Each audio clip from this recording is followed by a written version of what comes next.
Welcome back into lesson 2. The pay history and collection comments are key elements to the due diligence process. A pay history is critical to understanding how the borrower is paying over time. And this is particularly important when evaluating a performing loan. A pay history is also critical to demonstrating a default date to the courts when foreclosing on a non-performing loan. Some states like Florida have actually been known to require the pay history in order to foreclose. And it's wise to make sure that when you're buying a loan, the seller is able to provide this data, even if there have been no payments during the time the lender owned the loan. In some cases, a loan will have been service transferred multiple times, so it's necessary to ask the seller for a life of loan pay history, which may require that they reach out to the prior servicer or servicers. Now let's talk about what a complete pay history consists of. Ideally, a pay history is not only going to state the unpaid principal balance, or UPB, and the escrow balance, but it will have running balances, meaning those balances are updated with every payment on the history. A regular payment by the borrower is generally shown on the history as REG for regular payment. The transaction date on the history is simply the date the payment was posted. And when a regular payment is made, the next due date is typically the month after the specified due date for which that payment was made. For example, a payment made on a due date of 1/1/17 means the borrower is next due for 2/1/17. This is a big area of confusion for a lot of folks when reading a pay history. Now, a pay history is also going to show the property taxes and the insurance disbursements made by the servicer.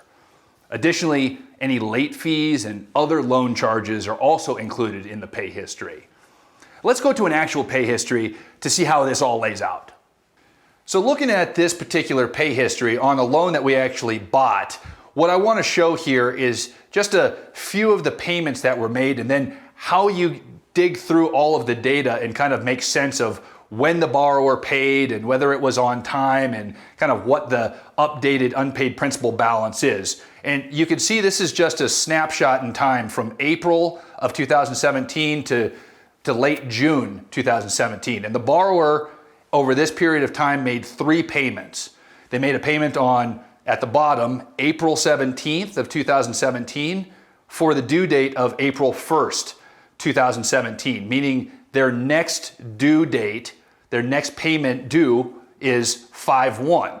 They then made that 5/1 payment on May 15th. You can see the next highlight above. Now there's a lot of other data in between there that you need to really understand how the servicer is representing a regular payment. In this case, they just simply say regular payment. Now the third payment on June 15th, 2017, you can see that was for the June 1st due date, meaning they made that payment and they were next due for July 1st. Now, the payment is broken out by principal, interest, and then what amount went to the escrow account. And you can also see the updated principal balance and escrow balance, and those are running balances. You can see with every payment made, there's an updated balance. So this is a pretty comprehensive pay history, and it shows how payments can be made over time, but lots of other inputs can be on a pay history that you really need to understand. So let's move on to collection comments. Collection comments are also referred to as servicing comments. They're typically created by the loan servicer to document discussions with the borrower and payment details. It can be very helpful when acquiring a loan to review this history and be on the lookout for concerning issues about the borrower, such as, are they difficult or uncooperative? Is there any talk about filing bankruptcy? And are there any quality written requests or QWRs made by the borrower, questioning how the file has been serviced? Are there prolonged hardships or difficulty making payments over time?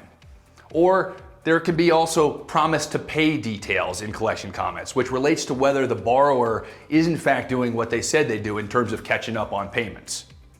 So let's recap.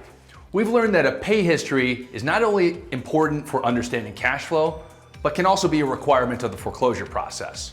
And secondly, collection comments are a key piece of the servicing file because comments provide important details about the borrower. This concludes lesson 2. I will see you in the next lesson.